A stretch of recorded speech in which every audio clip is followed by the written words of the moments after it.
Okay. That's what we gotta do. We live, by the way. No rush, no rush. Okay. And just make sure everything is good. We'll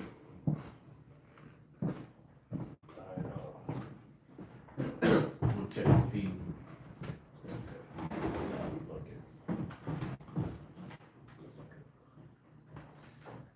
Matter of fact, I'm about to redo that.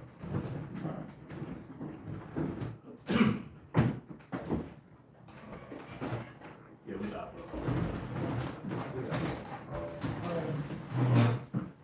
Alright, so we have to check out how the audio. It's good. Alright, so we're gonna start. So we're gonna begin by saying Kohalayim, Yahweh, Ba'ashem, Yahweh Shah, Ba'ashem, Kakadash.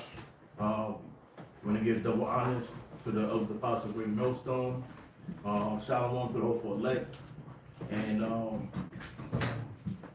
we back doing another sit down to the Spirit Yahweh Shem Yahweh Shah. First we didn't have a topic. At first we didn't have a topic, but I asked them, brothers suggested that about the drones and the chariot sighting that's happening, and it's important to point out these things happening because we living in the end times, and Yahweh Hashem Yahweh Shah is showing their presence, and that this place is getting ready to go down. So before the Lord takes down a place, he sent the prophets, and the word went out. Now it's time for the place to be destroyed. So, anybody have anything? That's what precept. Yeah, bring it up. This is Psalms chapter 68, verse 17. It says, the chariots of the Most High are 20,000, even thousands of angels. And that's what's going on to the brothers is saying, man. We're going to be seeing more and more chariot sightings in these last days, man. They call it the UFOs or UAP or whatever name that they call it. But coming out of these last days, man, we're going to be seeing more and more of these sightings. All right, and it's not just going to be right from a distance.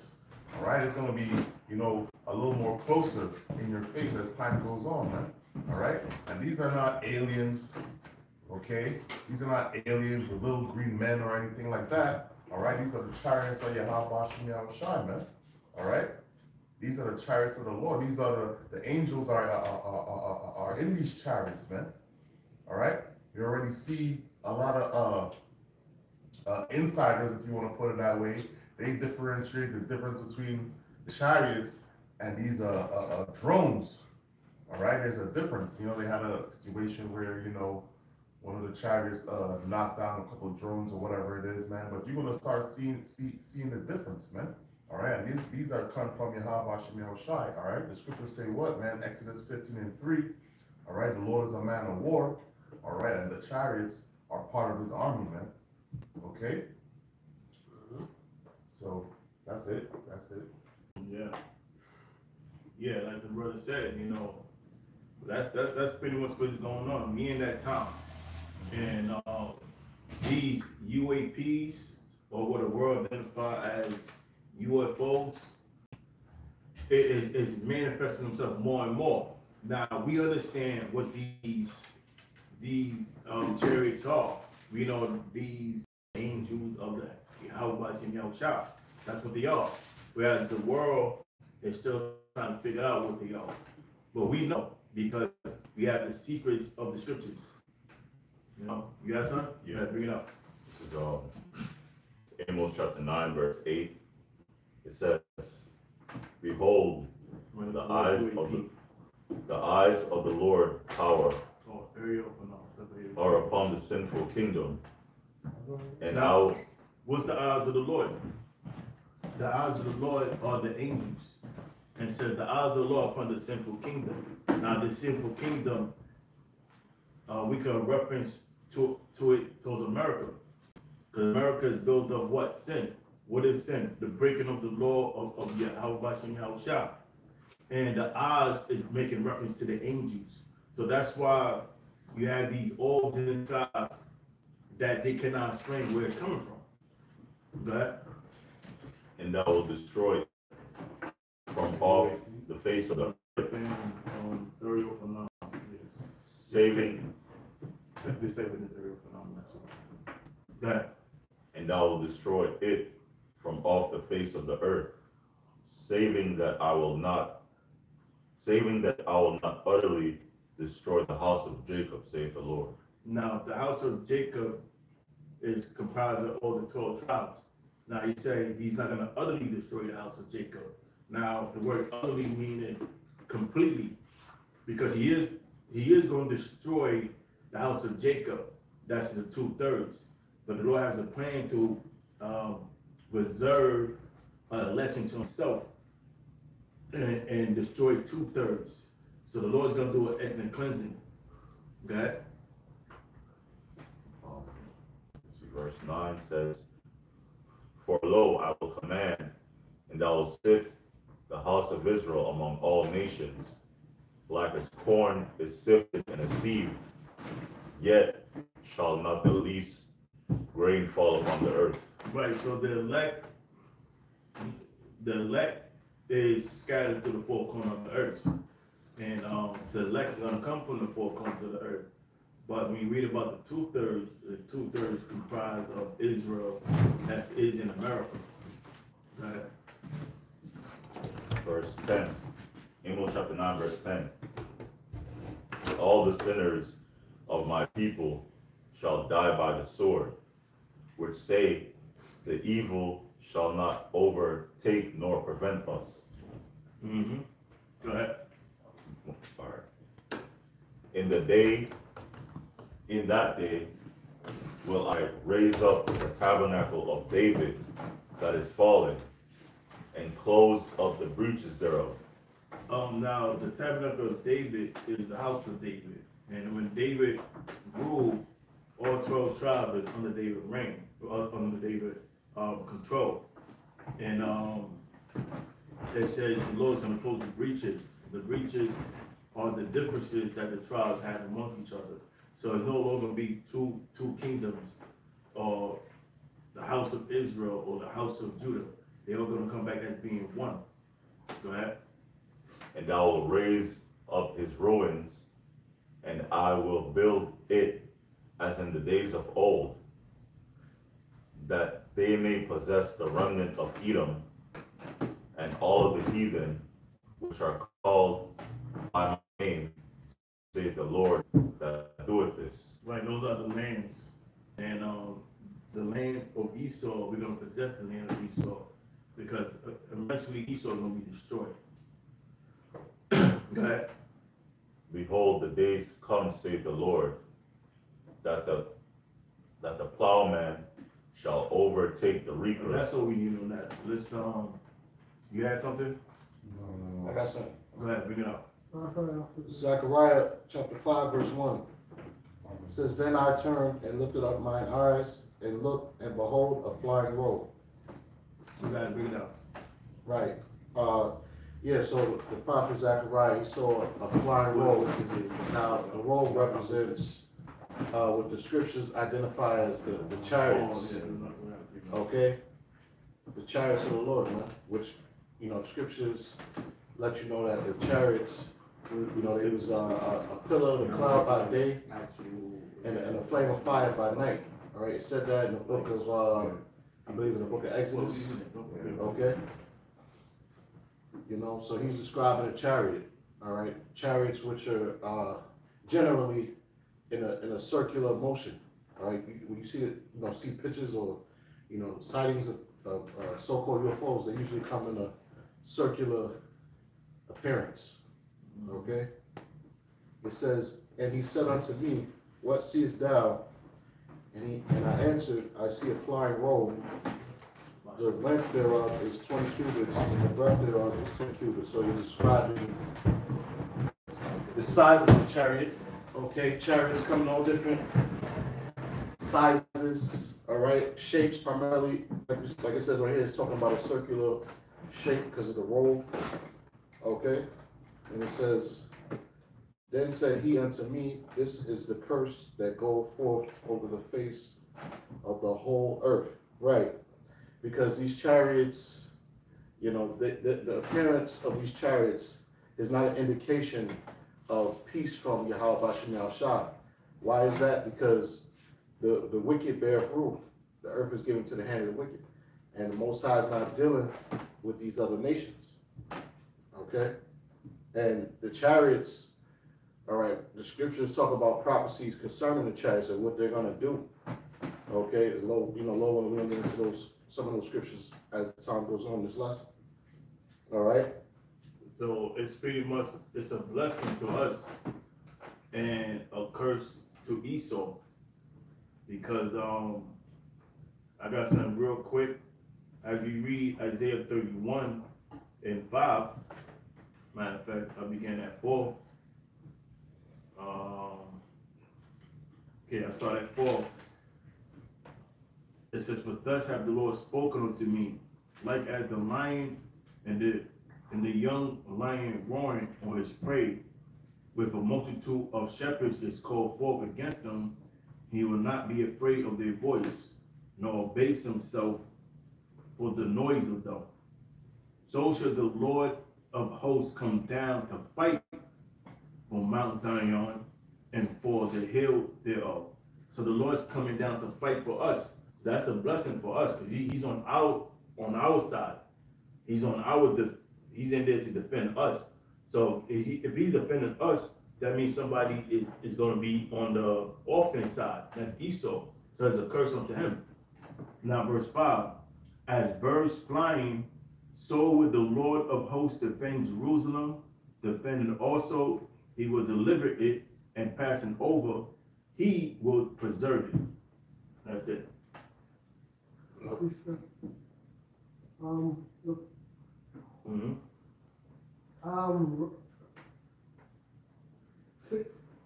Psalm 68 verse 17 said the chariots of God are 20,000, even 20,000 of angels, and the Lord is among them in the holy places. And they only take one angel to destroy the whole earth. But when the Lord, when Yahweh shall return, he's coming back with an army of angels. And, you know, he's going to show his power. You know, I was watching, there was a video with, forget this guy's name, with this guy, Promo, who you work for CNN. Yeah, not the governor Promo, his brother. Chris Como? Chris Como. So he have a podcast, and he was interviewing this guy, and his guy, he was going to the chariots. So he was breaking down how the Air Force, the best of the aircraft compared to the chariots is unmatched. He was breaking down for them, like when they flying top speed, and for them to make a turn, it takes them, he used the analogy, it takes them to make that turn, it takes the half of Ohio, the state of Ohio, to make that turn, whereas the chariots, right on the mark, is make a turn. So he said this is beyond, at the speed, and he was compared with speed. He said at the speed it be going over like 1,000 miles an hour, that it could make a precise turn, whereas it takes them it takes them to go a little, to make that turn a little longer. So Slow down. yes, for them to slow it down and make that turn. But you know, when you're dealing with the chariots, you know, the chariots define physics, you know, because this is technology from on high. This is the most high angels. That's it. Can I say one thing? Mm-hmm. And you got Esau, they just figured out how to fly in the air with planes and things of that sort. You know, the chariot's been around for thousands, you know, well, you know, the chariot's been around way longer, okay, since, you know, before man. Mm-hmm. Oh, I got something. Yeah, bring it up. This is Isaiah chapter 31 and verse Verse 3. Now the Egyptians are men and not the Most High, and their horses flesh and not spirit. When the Lord shall stretch out his hand, both he that helpeth shall fall, and he that is hoping shall fall down, and they all shall fail together.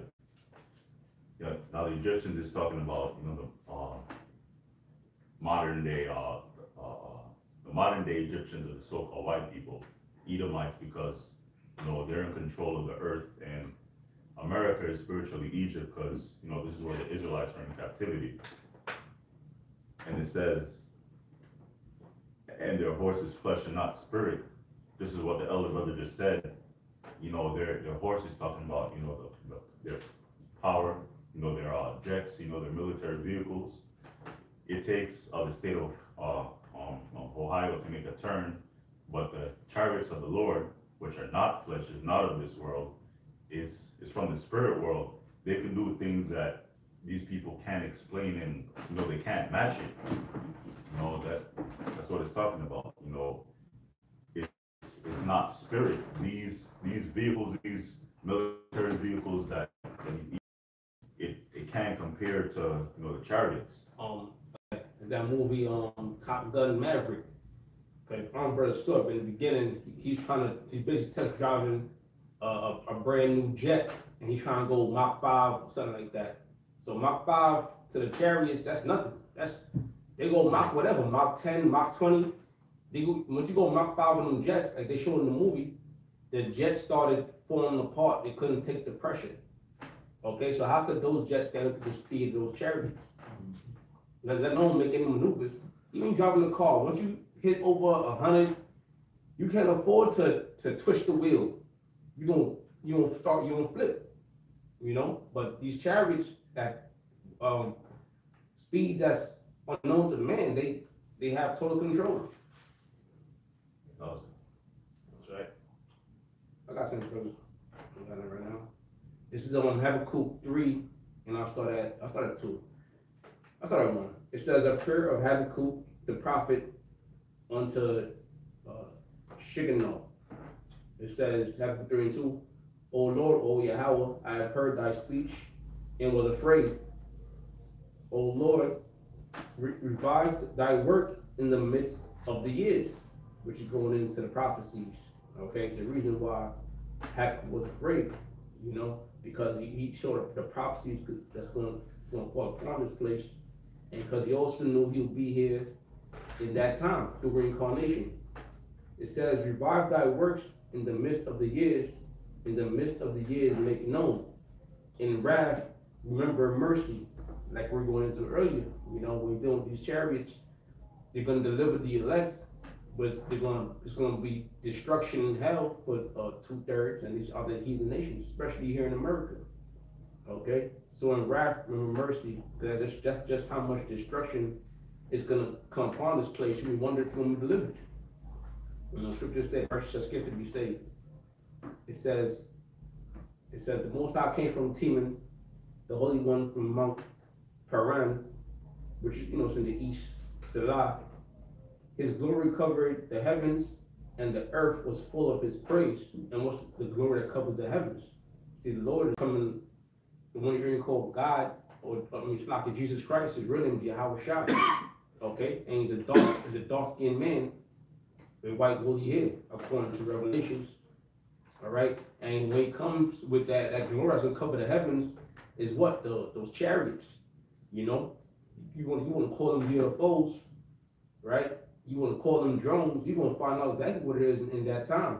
Now, people, even now, they have images and people, saying they saw chariots that was like as big as a car. All right, so now people are starting to get nervous. But here it is, we've been telling you through the spirit what these things are and what the intentions for these things to do, what it is. All right, it says, I'll read it again, it says, his glory covered the heavens, and the earth was full of his praises. His brightness, which the praises come from the elect, it says his brightness was as the light he had horns, that his brightness as the light, and chariots call them orbs. How about they're not really orbs? You see them in close up, or the light dimmers, and you're gonna see something terrifying. How about that? Okay? So it says, and had horns coming out of his hand, and the horns represent power, right? Because those chariots come with a blast, and there was the hiding of his power, okay? Like Independence Day, when they start blasting, blast the Capitol, all right? The Empire State Building, that was a pretty decent depiction, right? But that's what's gonna happen when these chariots really unleash their power. And his brightness was as light, and he had horns coming out of his hand, and there was the hiding of his power. Before him went the pestilence, and burning coals went forth at his feet, right? And the burning coals at his feet going into the chariots. Before he went forth, the pestilence is going into the destruction, right? Those concentrated fire, all right? It's not gonna be no small laser beam. It's gonna be a blast of power, right? That was basically the plan. This is Second Ezra, chapter 13. That's what I'm gonna so go ahead. I'm gonna start at 1. Yeah. All right, Ezra chapter 13, verse 1. And it says, and it came to pass, after 7 days, I dreamed a dream by night. And lo, there arose a wind from the sea, and moved all the waves thereof. And I beheld, and lo, the man waxed strong with the thousands of angels. Yeah, and that's right, man. That's Yahweh Shai, man. And we just read earlier in Psalm chapter 68, verse 17. All right, the Lord has 20,000 chariots, even thousands of angels. Okay, it says, and when he turned his countenance to look, all the things trembled that were seen under him. So yeah, that's right, man. So when the Lord makes his return, man, all right, it's not going to be a day of just all fun and games like they try to depict it in these churches, man. All right, the Lord is coming to a sword to this place, man. All right, okay. And the chariots is a major part about that, on that, man. You know, we over here at Great Notes when we speak about the Lord come back on that fathership, right? It says, and whensoever the voice went out of his mouth, all they burned that heard his voice, right? And as the brother was saying, yeah, right, that's right, man. That's laser beams, man. The Lord gonna show his power, man. It's not gonna be like a little pointer laser beam, nah, man. All right. Okay, it's going to be great death and destruction, man. That's something you've never seen or experienced that power ever on this earth, man. All right, he still can have all the crazy weapons that he has, all these drones, all these secret weapons that he has. It's going to be nothing in comparison, all right, to when the Lord makes his return, right? It says, like as the earth faileth when it feeleth the fire.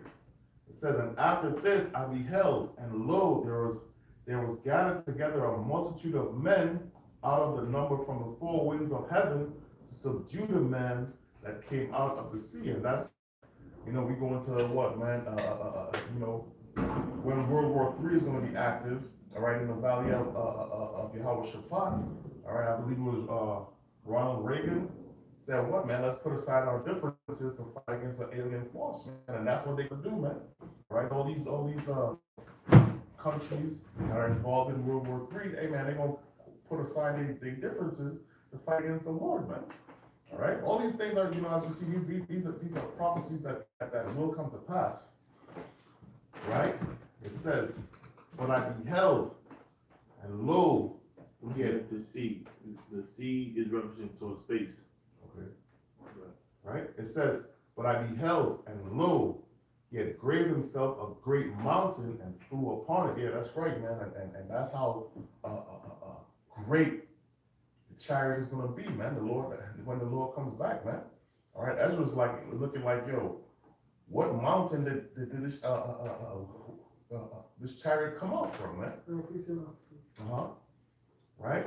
It says, but I would have seen the region or place whereout the hill was graven, and I could not find it. It says, and after this, I beheld. So, you know, as you were saying, what he thought he was seeing, he thought he was seeing an actual mountain, so he looked around, and he asked around, like, well, it don't look like any peak of the mountain is missing, you know? Because what he was looking at wasn't a mountain, it was a chariot that resembled a mountain. Right? It says, and after this I beheld, and lo, all they which were gathered together to subdue him were sore afraid, and yet there's fight. So guess what, man? Hey, you know, all these soldiers, all these nations, guess what? They're gonna be afraid, man. They're gonna be shook. All right. So the Lord gonna put the spirit on them to fight, right? And they're gonna utterly be crushed, man, like it's nothing. All right. You know. It says, and lo, as he saw the violence of the multitude that came, he neither lifted up his hand, nor held a sword, nor instrument of war. So the Lord is not coming back with a sword to, you know, fight these people out here, man. All right. He has that power, man. He don't even have to lift a finger, man. Okay. You know, and all these, you know, these military leaders and these people in, you know, in high places, they know, they see the power of chariots, man. All right, they see, as we were describing earlier, all right, the speed that they move with, all right. They go in, you know, into the ocean without making a splash, all right. You know, they're making turns on a dime, all right. You know, the brother just was speaking about earlier. You know, with these fighter jets, when they try to make a turn, man, if they do it too fast, the jet gonna fall apart, man. That's not gonna happen with the chariots, man. These are spiritual beings. You know, how about Shine, man? Yeah, the chariots are calling the jet button. Mm. Pressing the check button, the parachute pop out. Right. Chariots ain't doing that. Right. Yeah, they don't gotta worry about it overheating. Right. You know, or bird flying into the engine. Yeah, they don't have those type of problems. Right. They're able to make maneuvers far beyond Esau comprehension, and at a top speed that Esau top technology is not able to do. So, you know, Esau, he's scared. You know, he's afraid, but his pride will not allow him to humble himself. Because that's why I said, yet there's fight. You know, they still gonna dare to try to fight the Lord, even if they know, even knowing that you know is an unequal match. They still gonna try to fight. Right. You know, Esau think he got a chance. Yeah, I got a chance. You know. It says, and lo, as he saw the violence of the multitude that came, he neither lifted up his hand, nor held a sword, nor any instrument of war. But only I saw that he sent out of his mouth, as it had been a blast of fire. This is the lasers, right? And out of his lips a flaming breath, and out of his tongue he cast out sparks and tempests. Right? It says, this last one, and it says, and they all mixed together, the blast of fire, the flaming breath, and the great tempest, and fell with violence upon the multitude which was prepared to fight. Yeah, that's what it is, man. The Lord is a man of war. As we said before, Exodus 15:3. Right? The Lord's not coming back to give hugs, you know, hugs and roses to everybody, man. Hell no. All right? It says, and burn them up every one, so that upon a sudden of innumerable multitude, nothing was to be perceived, but only dust and smell of smoke. And when I saw this, I was afraid. So when Ezra saw this and he seen the destruction, how easily the Lord, you know, destroyed all these men, all these men of war and all of that, man, he was so afraid, you know. And Ezra's, you know, he gets a lot of dreams, you know, and he was shook when he saw this in his vision, man. You know? That's it. Precept? Revelations 1 verse 7. Because behold, he come with clouds. Who come with clouds? Yahushua. Yahushua is coming with clouds. Behold, he come with clouds. And behold, he come with clouds of every eye shall see. Yahushua comes out with clouds. And everybody's gonna see when Yahushua come back. Because he's gonna be in that, he's gonna be in that little chariot, man. Covering the whole world, that's how you feel that. And also by way of those, by way of the satellites, you know, some televised. Every eye gonna see. Every eye shall see it, everybody gonna see it in that day. You don't see that a so-called black man is coming back from this chariot, man. Because there was also a stress thing. Yeah. There's who's fasting is coming back. Who's fasting? Who's fasting? All things in the world shall live. Who fasted Yahushua? Who fasted Yahushua? You're going to be coming back in reincarnation. You're coming back in reincarnation. And all the earth shall will because of his act, because of faith. All the earth is going to will because of him. And you see how it's shine, the chariot. That's right. And when a person that's a person like, oh shit. You know, that's what's gonna be happening because it's gonna be unexplainable. Yeah, Like when they see these chariots, they won't be able to. They won't be able to explain it. It's gonna be to them like this is something we only seen in science fiction movies, and it's happening before my eyes. So they're gonna be like, oh, damn. I got something. It's Revelation 12 and 7. And there was war in heaven. Now, when it said it was war in heaven, it's not talking about the spiritual world. The heaven is talking about in the skies. Because when Yahweh shall return, they're gonna try to fight against Yahweh shall. And they're gonna lose the battle. So it said, Michael and his angels fought against the dragon. And the dragon fought and his angels.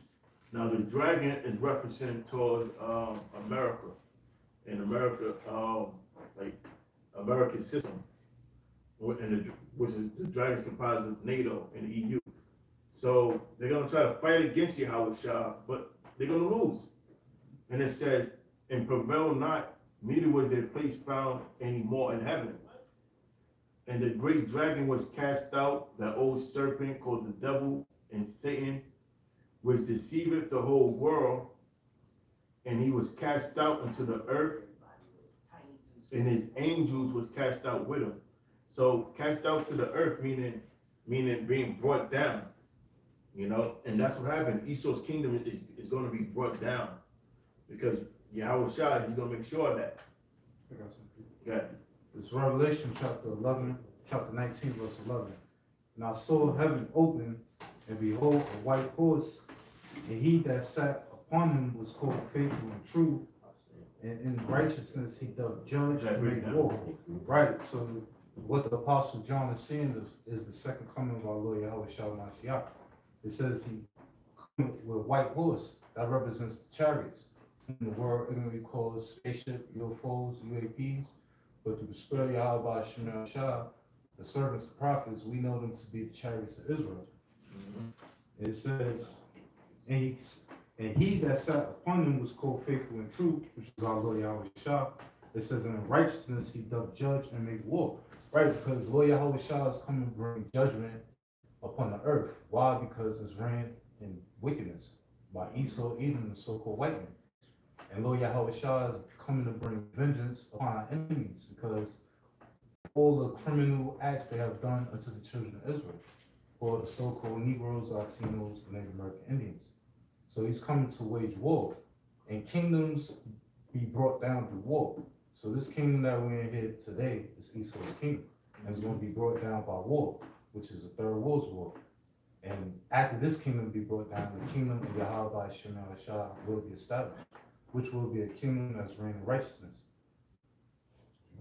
It says his eyes were as a flame of fire, and on his head were many crowns, right? Because Lord Yahweh Shah is coming to take the leaders of this world out of power. And they're going to be the servants in the kingdom of Yahweh by Shema Shah. They're going to be our servants and handmaids, meaning they're going to be our male and female servants. And they're going to build up our kingdom just as we build up their kingdom. Yeah, the crown just symbolized dominion. Mm-hmm. Because when Yahweh shall return, Yahweh shall is coming to take dominion of the planet Earth. So to show the people they sit on the throne and have dominion of certain realms. So Yahweh shall come having many crowns, meaning he's coming to take dominion and take crowns from people. Because Yahweh shall not have a bunch of fucking crowns and sitting on his head. It's symbolism. It says, and he had a name written that no man knew, but he himself, and he was clothed with a vesture dipped in blood, and his name is called the Word of Yahweh. There you go. So read that part again. Mm-hmm. It says, and he had a name written that no man knew, but he himself, and he was clothed with a vesture dipped in blood. The vesture dipped in blood symbolized how much killing Yahweh shall going to do during his return. You know, that's why he said, think not that I come to send peace, but sword. And we get Isaiah 66 and 15. All right, hold on to it for a second. So that's what Yahweh shall come to do. Deliver the elect and destroy the wicked. Right? It says, and his name is called the Word of Yahweh, and the armies which were in heaven. Yahweh shall is the word, you know. That's why in John 1 and 14, St. John 1 and 14, it says that the word became flesh and dwelt among us. So Yahweh Shah is the word. And we go to Revelation, the 5th chapter, it goes into what happened post-crucifixion when Yahweh Shah went to the spiritual world. And the ritual that happened and the understanding is still being released for us to understand. So for us to understand these scriptures, Yahweh Shah has to sup with us. He has to give us the understanding. Go ahead. It says, and the armies which were in heaven followed him upon white horses, clothed in fine linen, white and clean, and out of his mouth goeth a sharp sword, that with it he should smite the nations, and he shall rule them with a rod of iron, and he treadeth the winepress of the fierceness and wrath of the almighty power. That's right. Esau symbolized being the grapes that Yahweh Shah is going to trod down. And, you know, that's why it says, what's that, Joel? For wickedness at, no, that's something, no, that's something, that's one. Joel speaks about, it speaks about the grapes. I'll be in the 3rd chapter or 2nd chapter. You know, so that's what it is. So, you know, Esau symbolized being grapes that reaches full maturity, and now Yahweh Shah's coming to take those grapes and squash it. You got it? I got it. But It's Joel chapter 3, I'm sorry, verse 12. Let the heathen be wakened and come up to the valley of Yahweh Shaphat. Right. Now the heathen being awakened, meaning they're being raised up for the purpose of combat. Because before there's a nuclear attack, there's going to be a ground battle that's going to take place in the Middle East, in particular Saudi Arabia. Okay? That's the desert. That's why in Joel it speaks about a land barren and desolate. So there's going to have to be a ground battle that's going to escalate to nuclear destruction. Go ahead. For there will I sit to judge all the heathen round about. Put ye in the city. That's what Jehoshaphat means. The word Jehoshaphat is a compound word. It's comprised of the name of the Most High, Yahweh, and the word Shaphat, meaning judgment. So when you combine those two words together, it means the Most High judgment. That's what he said, there would I sit to judge the heathen. Because who's doing the judgment? The Most High. Go ahead. It says, for there will I sit to judge all the heathen round about. Put ye in the sickle, for the harvest is ripe. Come. Now, what is sickle used for? A sickle is a tool used for cultivation. And Yahweh Shah, he's saying now is the time to cultivate or to pluck out these grapes for its usage. and those grapes symbolize Esau. It reaches full maturity, now it's time to be plucked. Because that's Esau, he reaches full maturity in wickedness. He did everything he could do. You know, you got trans rights, you got adultery at an all-time high. When it comes to the law, Esau, he found so many ways to break the laws of the Most High. So he reaches full maturity. You know, the Most High gave him so much time to rule, and within that window, Esau did as much wickedness he can. So like, all right, you're done, you're finished. Go ahead. It says, come get you down, for the press is full, the fats overflow, for their wickedness is great. That's the fact. Like the fat, when it says the fat overflow, meaning you have grapes, and them grapes, you have grapes, and it's still green. So it's really green. But then as it mature, it changes colors. And then when it's time to get plucked, that's when it gets real juicy. You know, and that's the best parts of the grapes. You pluck it, now you could press it for it to turn into grape juice, and then over time it's gonna ferment and turn to wine. So Esau, he's those grapes that's juicy and ready to pluck. Go ahead. Multitudes in the valley of decision, for the day of the Lord is near in the The valley of decision is interchangeable with the place of Jehoshaphat. That's where the Most High is going to judge the nations. Go ahead. It says, for the day of the Lord is near in the valley of decision. The day is near. That's why we're seeing these, you know, phenomenons that Esau will call it. And it's unexplainable to Esau, but it's unexplainable to Esau, but it's understandable to us. Go ahead. Oh, that's the point. Yeah. Okay. I think I had a little more. Revelation 12.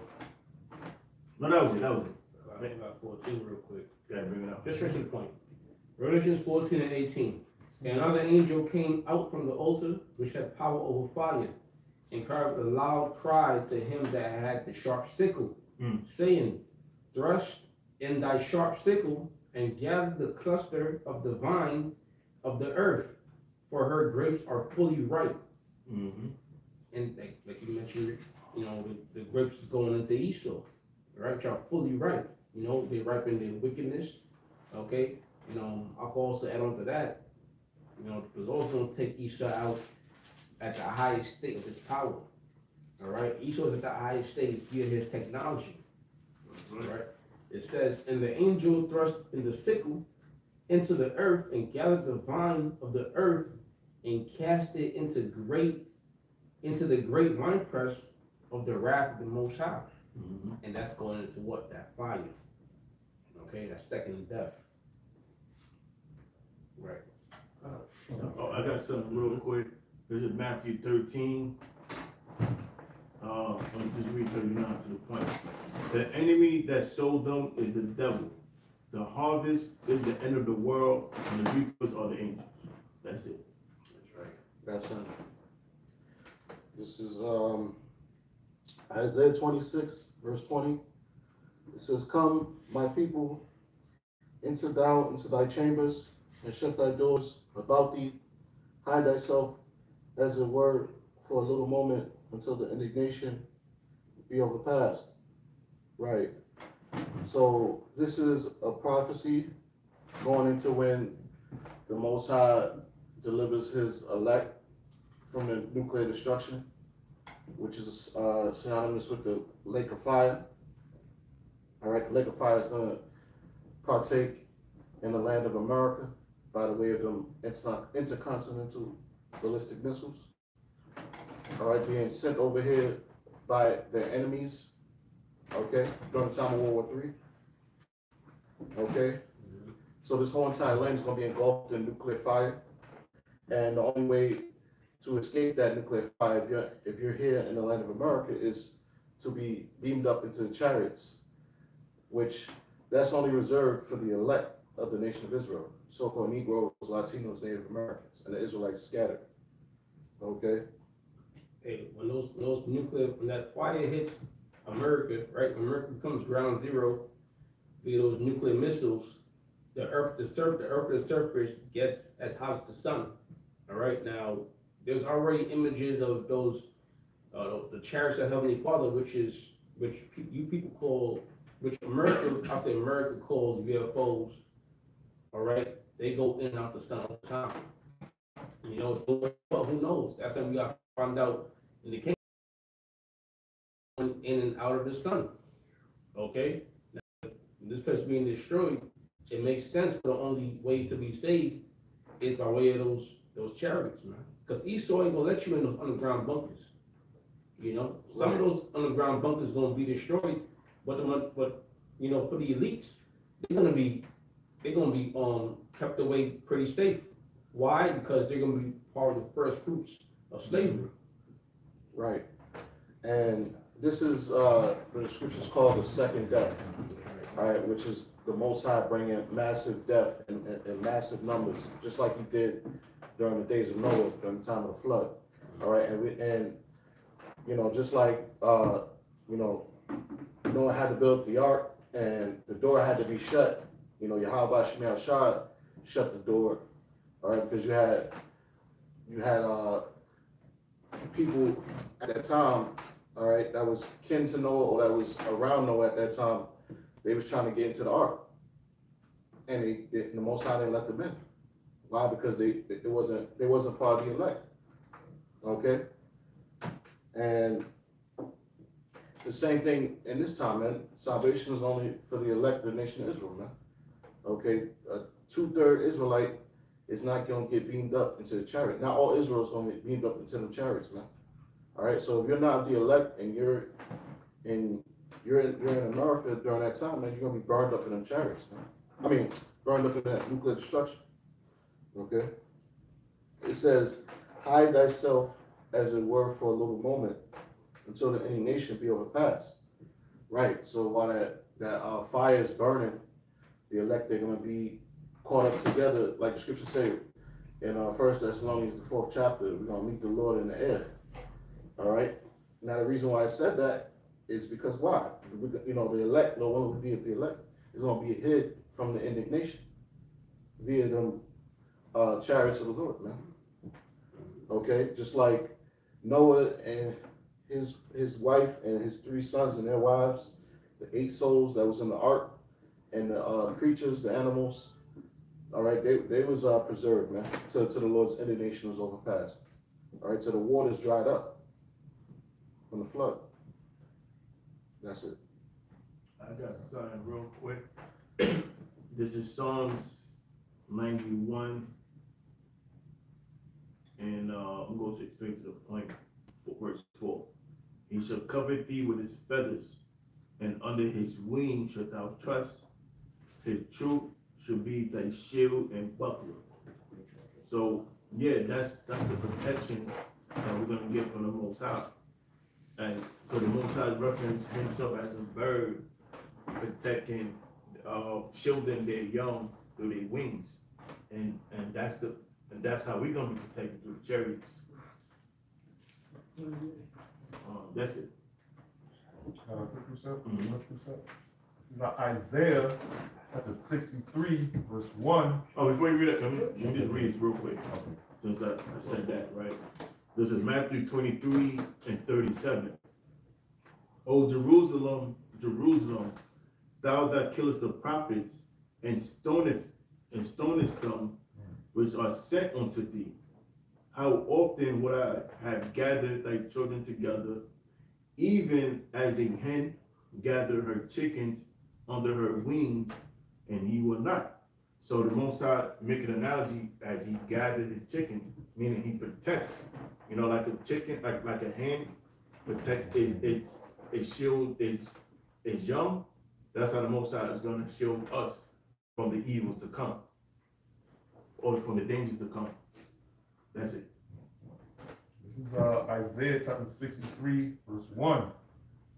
And it says, who is this that cometh from Edom with dyed garments from Bozrah? Right? And this is our Lord Yahweh Shai, man. All right? Okay?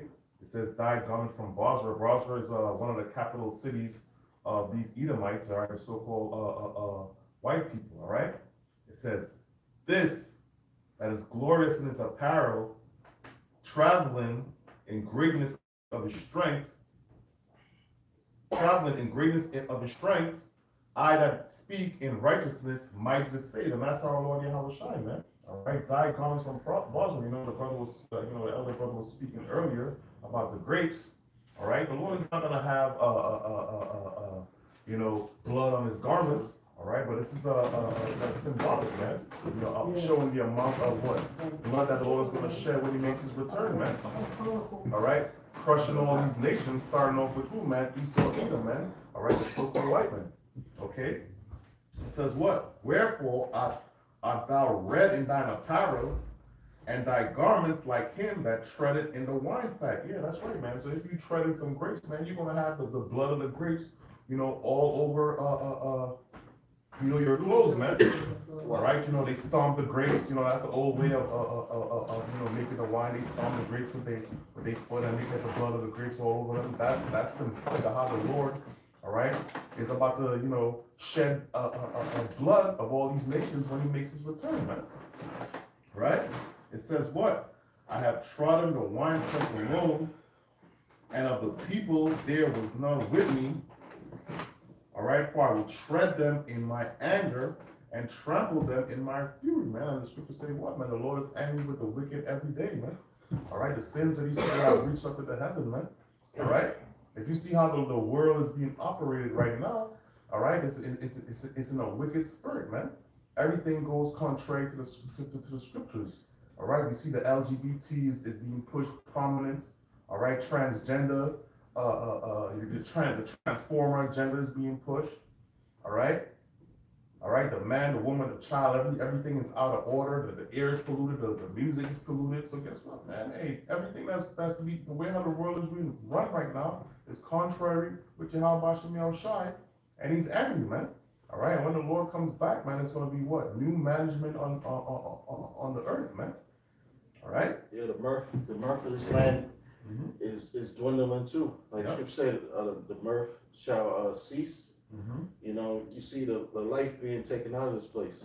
Yeah. You know, just everything that people took pleasure in is now, you know, it's becoming it's becoming finished, man. It's becoming destroyed, man. You know, sports is played out. Everything, you know, chasing after these women, you know, all of that shit is played out, man. Nah, brother's right. You just going through the motions. Ain't no Christmas spirit like that. I went to the restaurant this morning. They had a Christmas tree playing Christmas music. I was shocked. I'm like, oh shit, what? And that it didn't even hit. You know, they say the brother spoke about sports. They say the viewership for the NBA is down 48%. You know what I'm saying? 48%. All right, nobody chasing after these chicks and none of that, man. All right, so the murder of this place, it's gone, man. Or to the clubs, you know. Right. The clubs is played out, man. Right. You know what I'm saying? You got these women, they all lifted up with pride. So men are starting to, you know, basically avoid those situations. Yep. You know, they're not going to the clubs no more. They're not buying females drinks, man. Right. All that shit is dead. Yep. It says, I will tread them in my anger and trample them in my fury, and their blood shall be sprinkled upon my garments, and I will stain all my raiment. Yeah, that's right, man. So the Lord is angry with this place, man. All right. It says, this is the last verse. It says, for the day of vengeance. It says what? For the day of vengeance is in my heart, and the year of my redeemed is come, man. So the Lord is coming back to bring vengeance, to get his vengeance, to get his revenge, right, for what they did to him 2,000 years ago. All right, what was done to his people. All right, currently, right? Okay, right? And what is being done to his people currently, you still go back to Spanish and Native Americans, the apple of the Lord's eye. All right? You know? So guess what, man? The Lord gotta get his turn before everybody else gets it, man. Gotta get his revenge, man. All right? That's pretty much it. I got something real quick. I got something. Yeah, hold on, let me bring this out. This is Jeremiah 49:9. If great gatherers come unto thee, will they not leave some gleaning grapes? If these by night, they will destroy till they have enough. So Yahushua, he's coming as that great gatherer, as that thief by night. And the night symbolizes the end of Esau rulership. And Yahushua is not gonna leave nothing behind after he's done with Esau. And how do we know that? The next verse. But I have made Esau bed. Who's gonna make Esau's bed? Bed means naked. You know, that's Yahushua. When he comes, he's gonna leave Esau's bed. I have uncovered his secret places, and he shall not be able to hide himself. His seed is spoiled, and his brethren and his neighbors, and he is not. Leave thy fatherless children, I will preserve them alive, and let thy widows trust in me. Now, we're considered to be the fatherless and the widows, and our trust is supposed to be in Yahweh Shem Yahushua. What's the point? I got it. I don't want to make you. Yes. I got something. Yeah, yeah. All right. This is Revelation chapter 11 and verse 11. It says, and after 3 days and a half, the spirit of life from the Most High entered into them. All right, now the 3 days and a half is talking about 350 years. All right, from the beginning of slavery, all right, when the so-called Negroes over here in the bulk, which was 1619, all the way up to 350 years later, which was 1969. All right, and that's the beginning of when, you know, this truth started to spring forth and Israelites started to wake up. Okay, you had men such as Abba Bivens, which is, you know, our elders in this truth, all right, which paved the way for us to wake up, man, which was Elijah prophet, the fulfillment of Malachi, the 4th chapter, okay, all right, so forth and so on until the time we're in now. You got the elect waking up and the elect being sealed of the nation of Israel, all right, it says, the spirit of life entered into them, meaning what? They received this knowledge, the breath of life, which is the law, statutes, and commandments. All right, the knowledge of the word of the Most High, which is the Bible. It says, and they stood upon their feet, and great fear. Right, it said they stood upon their feet, meaning what? They are, like the scriptures say, that he may run that readeth it. All right, meaning what? He got involved, he got active. All right, he served the Lord. All right, went out there in the highways and byways, man, to preach his word. Okay, it says, and great fear fell upon them which saw them. Right, great fear fell upon the elites which saw them, the ones that actually know who we are, and that saw the men of the Lord waking up. And those same guys that knew who we were, which were the elites of the society, Edomites, all right, they compelled certain dudes to basically take the bag and compromise the truth and sell out, all right, become false prophets and charlatans, man, okay. It says, verse 12, and they heard a great voice from heaven saying unto them, come up hither. And that's the elect, okay. That's during the time when the destruction is taking place. World War III is in effect, okay? And that's a future prophecy, okay? Because, you know, we're talking about the UFOs, all right? And we know that the elect is going to be beamed up into them chariots, all right? During the time of nuclear destruction, when the nuclear missiles is being launched to this side of the world, man. The scripture's talking about the sword being bathed in heaven, which is the nuclear missiles, man, being shot to the ends of the world, which is America, to destroy it. Which the heavens is America. America is that that kingdom. You know, heaven is basically a condition. It's so, like I say, white man's heaven is black man's hell. So this is Esau's heaven, right? And those missiles is gonna bathe in it, meaning what? That those missiles are gonna destroy this place, man. You know? And it says, and they ascended up into a cloud, ascended up to heaven in a cloud, and the enemies beheld them. Right, because our enemies, which is the other nations, the heathen, all right, and even 2/3 of the nation of Israel, all right, they're not getting beamed up into the chariots. They're gonna have people that's here in America at that time, all right, if they, like scriptures say, if they don't have the spiritual mark of exemption, which is what? Just knowledge and being a part of the elect, all right, they're not being beamed up into the chariots. They're not Israelite. I said they're not an Israelite. If they're not of the elect, and if they're not an Israelite, they're not being beamed up into the chariot.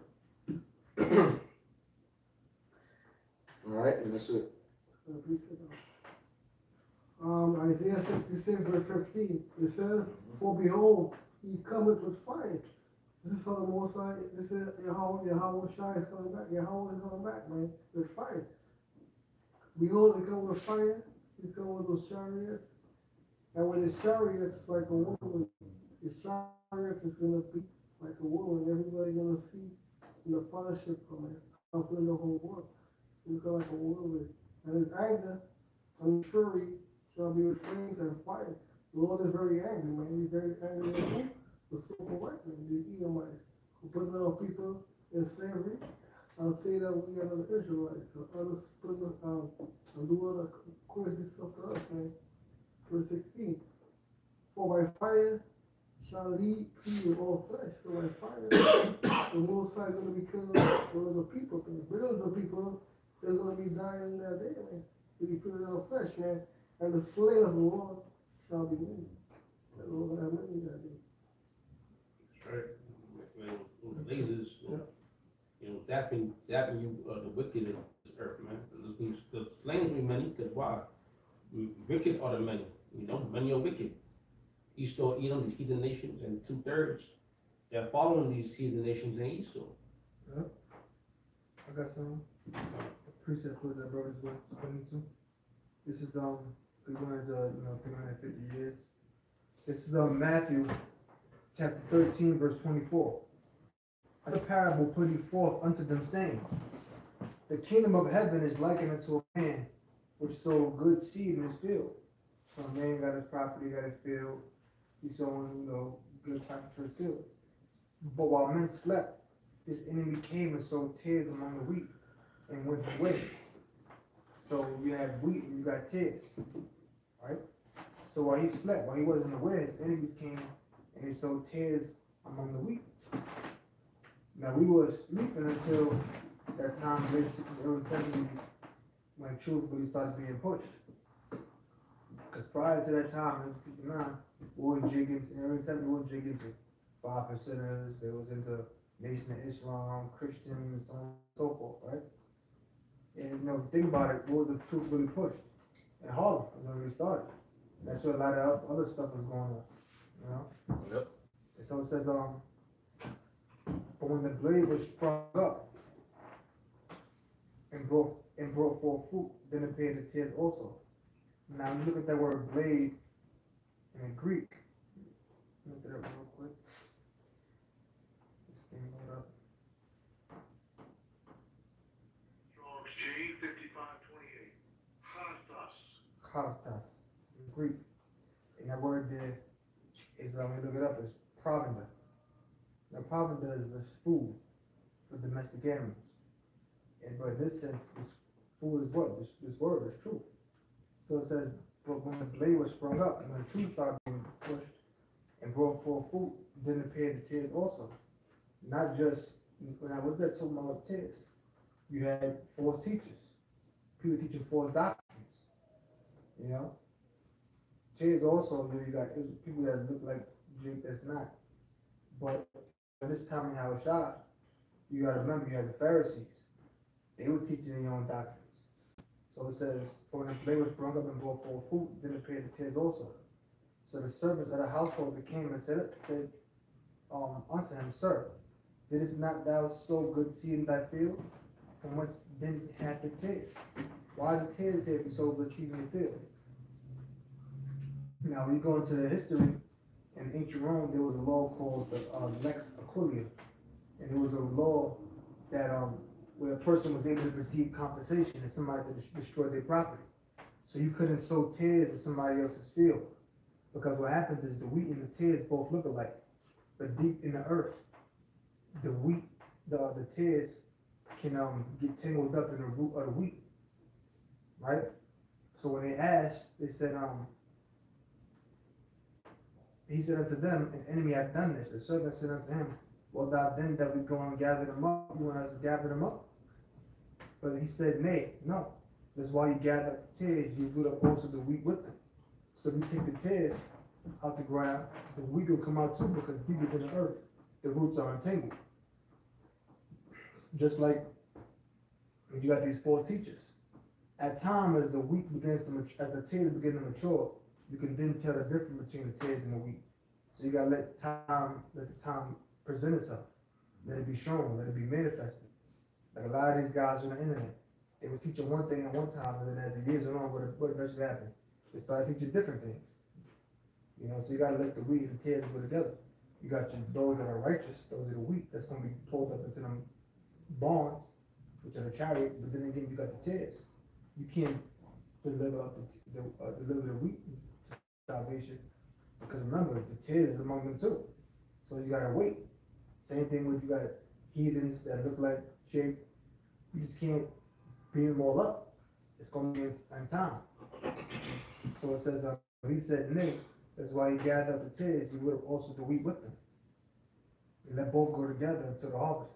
And at the time of harvest, I would say to the reapers, gather, and that's happening. When you think about that, going way back from the late 60s until now, look at all of the teachers that came forth, and how many of them was proven not to be real. You know, you got a lot of guys that came in the 70s and so forth. They fell out. Those guys is gone. You know, I remember when I first started looking up videos on YouTube years ago. Oh, it's Yashawan, oh, this guy's deep, man. Yashawan deep. And then the guys he's out of there. Come find out he was gone for years. Oh, yo, you got the Yashai and Kazakh videos. They go into the history, man. The guys is all gone. You know, gotta let the wheat and tares go together. You still got some tares out there now, but you got the wheat, which is our beginning with our elders, with our apostles on down. You know, let both go together to the harvest, and in the time of harvest, I would say to the reapers, gather together first the tares and bind them in bundles to burn them, but gather the wheat into my barn. So they got to get destroyed. You know, like we had this one guy out there, 613, and his name was spelled Prophet with Profit. Yeah, him and two other dudes that was doing shows in their backyard. What the hell they were? And they were the first guys in the internet talking about some Esau is not the white man. You had a bunch of other guys saying that madness, man. All them guys is gone. Remember them guys, 3 Blind Mice from Connecticut, you there? Them guys was like Uncle Ruckus.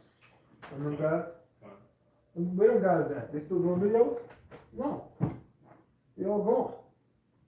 You know, that's another thing you had to deal with at the beginning of that, you know, late 60s, early 70s time period.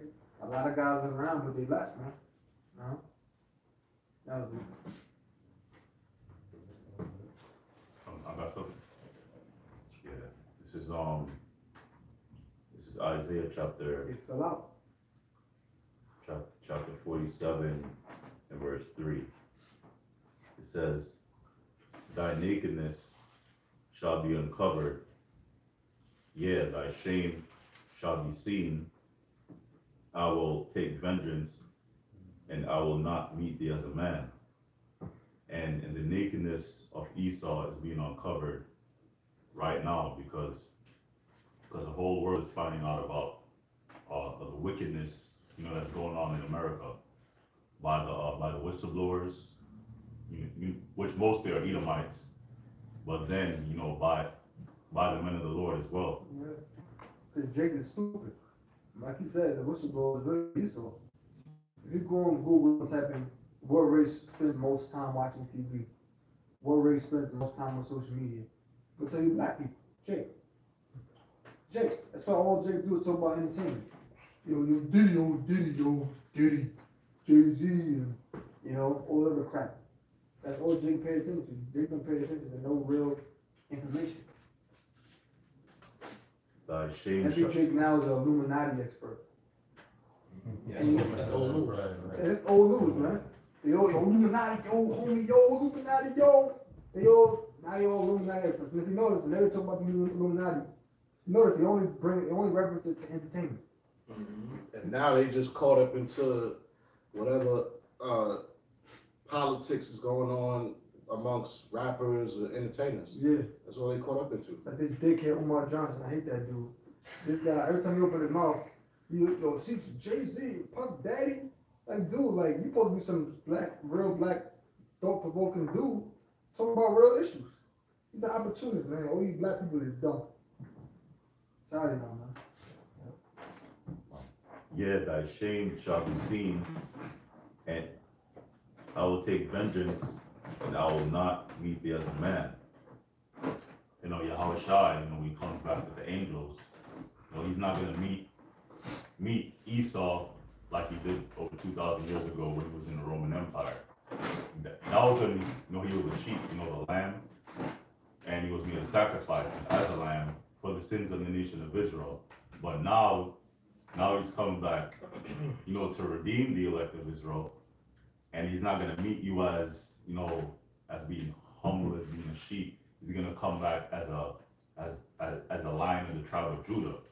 He's gonna rip apart. He's gonna tear. You know, the blood is gonna be on his garment. You know, that's talking about figuratively. But when he comes back, he's gonna be on, you know, on the chariots and thousands and thousands of angels with him. And there's no way that the Space Force is gonna be able to fight or even, you know, have a chance against the Lord, right? Yeah. No way. So, you know, Esau think he know everything. See, Esau, I was looking up a lot, like what you call, a lot of like stuff about like, you know, the universe. You know, I'm interested in that kind of stuff, right? Now, Esau, he got two telescopes.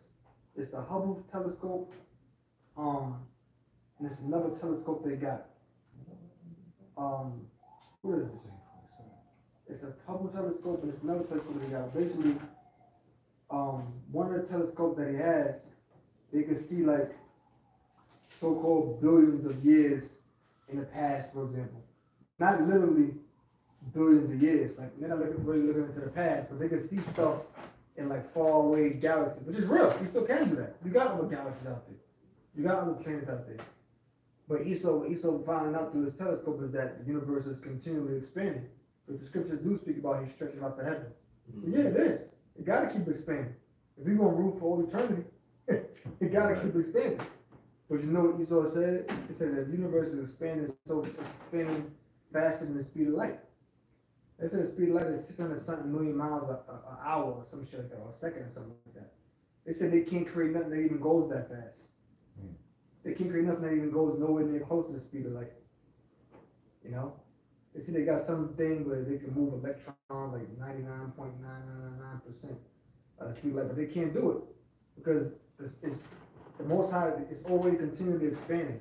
They got this thing out there in space called the Voyager. I think it's called the Voyager 2, and it's like this thing that just drift through space. It's been out there since 1974. It's like 50 million miles away, but it's still it's some big like a satellite, but it's nowhere near like Saturn or it's nowhere near as far the edge of the universe as far as we get to the universe. It's nowhere near. So you're never gonna figure it out, man. You're never gonna figure it out. They ain't deal with black holes and this planet and that planet. You're never gonna figure it out, so. Never. They see, well, we could create this device and we could bend space and time and we could move this. Can't do it, man. Esau knows that there's a higher power out there other than himself. His pride just won't let him admit it. You know? His pride won't let him admit it. That's it. So I got some. Isaiah chapter 47 and verse 4.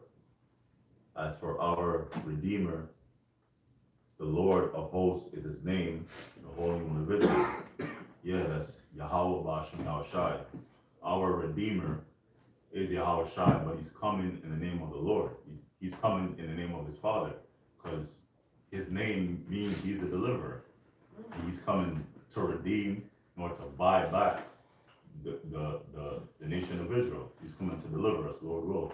The Lord of hosts is his name, and hosts going back to armies, because the Lord is a man of war. You know, all the wars that are ever fought on earth, the Most High made that happen, because he's a man of war. And the last world war that's going to be fought, you know, is 3, right? WW3. And in the midst of that, Yahweh Shai is going to come back and deliver the elect and destroy the rest of the armies. You know, they're going to come together. You know, they're going to stop fighting when they see the Lord come back. They're going to come together and they're going to be afraid. But the Lord's going to put in their spirit to fight anyways. And the end result is going to be dust. Yeah. And smoke, you know. It's Isaiah chapter 25, verse 7. And he will destroy in this mountain the face of the covering cast over all people, and the veil that is spread over all nations. Yeah, so the Heavenly Father, Yahweh, he's destroying now the covering cast that's over all nations, which is false philosophies, because we all grew up believing lies, believing that we're black, African American, believing that we're Spanish, believing that the so-called white man is the true people of the Lord. But Yahweh Shem Yahushua put an end to that by sending forth our elders, the apostles, to teach us the truth. And now it's being known through the spirit of Yahweh Shem Yahushua who's who.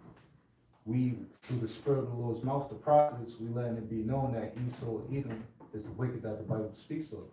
And we telling them what's to come in the near future, what's his judgment, which is destruction of his rulership. And he's going into captivity. And after 1,000 years, he's going to be wiped off the face of the planet. We also unveiling that the true people, Yahweh Shem Yahushua, the Hebrew Israelites, are the so-called Negroes, Latinos, and Native American Indians. We are the descendants of Abraham, Isaac, and Jacob. And we know that through faith, through the accounts written in the Bible, we know that we're the chosen people, Yahweh Shem Yahushua. And that's why in the near future, Esau, Edom, he's going to come down with great wrath. Now he's trying to pass bills to where people can't teach out the Bible. So it's going to be persecution of the prophets, of the men of the Lord. Some of us may be martyrs for Yahweh Shah's sake, but we're going to receive the crown of life for this ministry. That's the originally that if you were the army, the U.S. Army could gun down American citizens if they don't comply with the laws. You know, which the laws, you know, what you're going to that are for America is mandatory. It's going to be law. Yeah, but that's one of the last major prophecies we're waiting for. Right. You know, that's how we know the end is going to be near when they bring out that. Well, we know the end is near, but I mean, like, when it's like really about to come to a close, when the R50 microchip becomes implemented. I have something, nobody got it. Yeah. You're doing it. This is Baruch chapter 5, verse, I guess I started at 5. It says, "Arise, O Jerusalem, and stand on high, and look about the east, and look about toward the east." Right? And Jerusalem is a people before it's a place. So it's talking about the children of Israel, so-called Negroes, Latinos, Native Americans. It says, "Stand on high, look about toward the east, and behold, thy children gathered from the west unto the east by the word of the Holy One, rejoicing in the remembrance of the Most High." Right? So, you know, like Scripture say, they shall fear the name of the Lord from the west. All right? Because you got the Israelites in captivity in the west, man, the Western Hemisphere, which is America, man, the Americas, okay?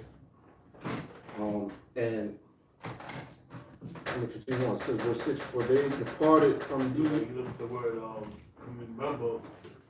remember means to be brought back to the mind. Mhm.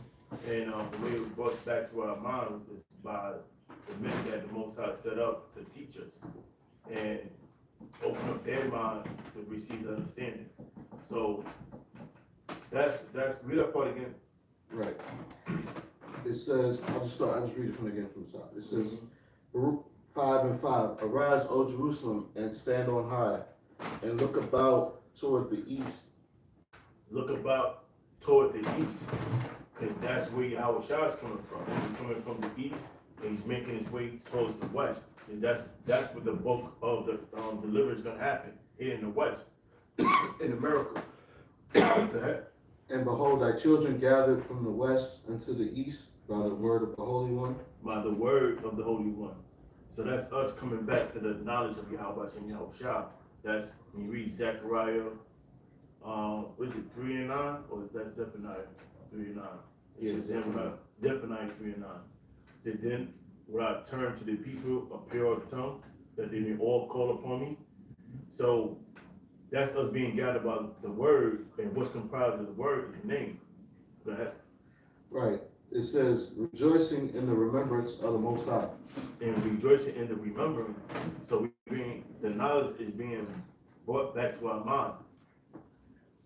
Right. It says, for they were departed from thee on foot, and were led away of their enemies. But the Most High bringeth them unto thee exalted with glory as the children of the kingdom. Right. So, our people, our forefathers were led away captive to this side of the world in bad conditions, on slave ships, shackled up, in chain gang, in a lower state, and this is our hell, like the brother said, heaven and hell conditions played out on earth. Okay, so we was in hell, we still in hell, all right, but in the near future, when it's time for us to receive that salvation and for us to be set up in our rightful positions as rulers and judges over the face of the entire earth, all right, the Most High is going to exalt us, man. Okay, and he's going to, we're going to be delivered in a glorious fashion, man, by the way of the chariots, man, so-called UFOs beaming up the brothers, all right, the elect men, all right, and the very few sisters out there, the elect children, okay, going to be beamed up with some chariots, then their body's going to be changed, all right, they're going to receive, a new body, all right, incorruptible bodies, okay, and then, like Scripture said, the saints shall take the kingdom, man, that was it. All right, I got time. It's Wisdom of Solomon, chapter 5, beginning at verse 1. Then shall the righteous man stand in great boldness before the face of such as have afflicted him. And that's happening now to us, teaching his knowledge of Yahweh and Yahweh. That's us standing in great boldness. And make no account of his labors. When they see it, they should be troubled with terrible fear, and should be amazed at the strangeness of his salvation, so far beyond all they look for. And it says the strangeness of their salvation. Now, Trump, elected President Trump, did a press conference about what's going on in the sky, the drones, the orbs. He said something strange is happening, and that's how we're gonna be delivered. Yeah. Through the chariots. But Trump said himself, something strange is happening. So he identified as something strange.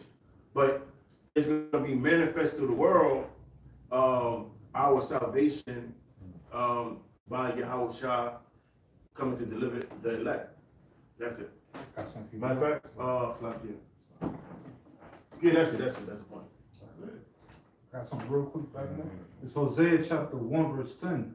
Yet the number of the children of Israel shall be as the sand of the sea, which cannot be measured nor numbered.